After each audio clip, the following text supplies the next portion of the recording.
have a checklist that we've developed for figuring out whether or not our learning objectives are really hitting some key marks. So I'm going to go through that checklist with you now. First off, let's look at a particular learning goal. Does this learning goal focus on what the student is going to be able to do?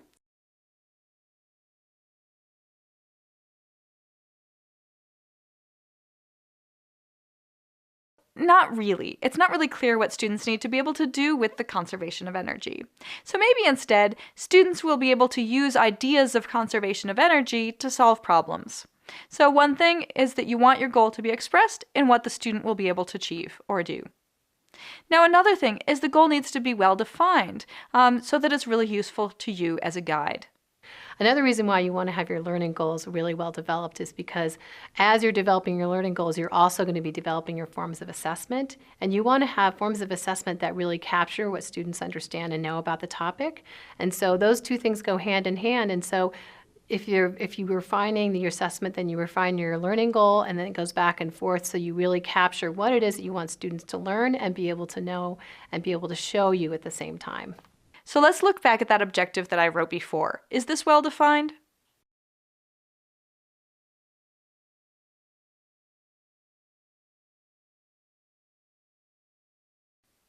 Not really.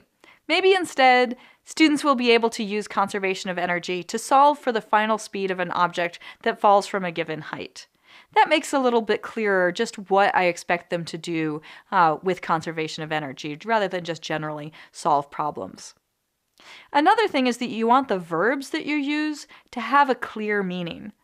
If you use the word understand in your objectives, it's not really that clear. Lots of different people might mean different things by the word understand. So I often use Bloom's taxonomy to actually shop for verbs. You can see here that each level of Bloom's taxonomy has some verbs that are commonly associated with that level. And so this makes it really helpful if you're trying to write your goals to look for a verb that aligns with your expectations. So you can see here on the apply level, there are lots of different verbs. Maybe I'll focus in on solve and use. And that's going to help me write that revised learning goal that I gave you before. Students will be able to use conservation of energy to solve for the final speed. So that's helpful in writing that goal. What if I want to make an objective that's a little bit lower than that goal? Well, now I'm going to look over at the understand level and choose a verb there, and maybe I'll say students should be able to summarize the law of conservation of energy. So I've used the word summarize to write a new goal. What if I want to write a higher goal? So let's look under evaluate. So in this case, I want students to be able to defend something. So how might I do that with conservation of energy? Maybe students will be able to defend the choice of conservation of energy as a solution method for a given problem.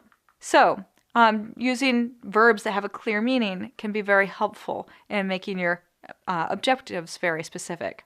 Another thing that you want to make sure that is true of your objectives is that the terminology is familiar or common. And if the terminology is not familiar, then is the terminology itself a goal? Because you want your students to be able to understand your objectives without necessarily knowing the terminology. Now, in the goals that I showed you before about conservation of energy, you could say that conservation of energy is a terminology, but in that case, it is a goal for me that they understand what conservation of energy means. Another thing to consider is that the goal should align with your course scale goals. So remember, course scale goals are those big overarching goals that cover the course as a whole. So for example, maybe I have students will develop some problem solving skills. They'll be able to build scientific communication skills. Students will recognize that understanding in physics arises from careful experiment. So we'll often write big course scale goals like this first and then refer to those when we're writing the topic level objectives to make sure that our topic level objectives are helping students achieve those big goals. So you can see these two goals that we talked about, these two objectives that we talked about earlier do align with these course scale goals, except for the last course scale goal. Students will recognize that understanding arises from careful experiment. I would just have to make sure that I have some other objectives that would help students to achieve that general goal. Now, look at these two objectives that we've been looking at. These are really at different levels. So remember, Bloom's taxonomy is that tool that we can use to talk about different level objectives. So how does Bloom's taxonomy actually inform your choice of goals? You want to be covering a range of different levels of goals. So here's Jenny Knight to talk about that. In pretty much any course you might be teaching, you should have a mix of learning objectives at different levels. Just because it's an introductory course doesn't mean that the learning objectives should be lower order, and just because it's an upper division course doesn't mean that the objectives should all be higher order in terms of Bloom's taxonomy. What you really want is a mix, and that's because students at any level will have to rely on some things they've remembered. And I'll speak specifically to biology. There's a lot of terminology in any discipline. So one does have to learn the terminology, and that's a lower order skill. But being able to apply the terminology later on is a higher order skill.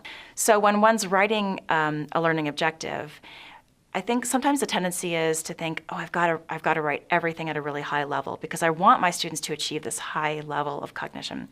I want them to have a deep understanding of the subject. And we do all want that for our students. But if all of your learning objectives are at the very top of the pyramid, they're all evaluation and synthesis, what gets lost for the students is how do they get there? So to do them a favor, you should include some lower order objectives as well to guide them along their process. And sometimes faculty find it helpful also to, when they write a really high level objective that seems quite large and all-encompassing, they can also write some sub-learning objectives that show the lower order skills that are required to get to that top level. And that can be something you share with your students or that you don't, but at least you know what the students actually required to do in order to get to the highest level. Another thing to consider is that you want your goals to cover a range of different types of knowledge. Remember, we have cognitive abilities, procedures, metacognitive, attitudes, and beliefs. So we want to be covering the whole spectrum of understanding in the course. And then lastly, you really want to make sure that your goals are something that are going to be relevant and useful to students as much as possible. So you want to move beyond what they're going to be doing in your course or in your kind of tests, and really what are the kind of qualities that someone needs to have to be effective in a real world situation. In a STEM context, it might be having certain qualities and skills that would allow someone to be really successful in a laboratory context. And some of those skills and knowledge are difficult to measure on a multiple choice test, but you'd really want to think about what those are when you're articulating your learning goals. So, how do you make an objective useful? You use this checklist with yourself and others. This is helpful if you're trying to give other people feedback on their goals. You want to be choosy. If your list of learning objectives indicates you've got too much packed into this course, then you might want to remove some stuff to really keep your course tight and focused. And then test it out and refine it over time. Learning is a two-way street. It's actually a joint accomplishment that happens between the instructor and the student.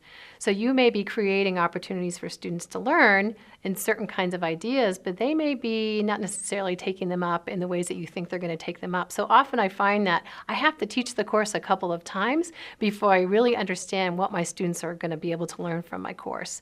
So the first time I write my learning goals, it's kind of a stab in the dark. And then after I've taught the course a couple times, then I can see like, oh, this is what they're learning. These are the kinds of opportunities I'm creating, and this is how they're taking up these opportunities. So getting feedback on your goals is something that is a really helpful process. If you don't have the opportunity to get feedback from somebody else in person, I have an optional video of our graduate students getting feedback on their goals to help them iterate and refine them.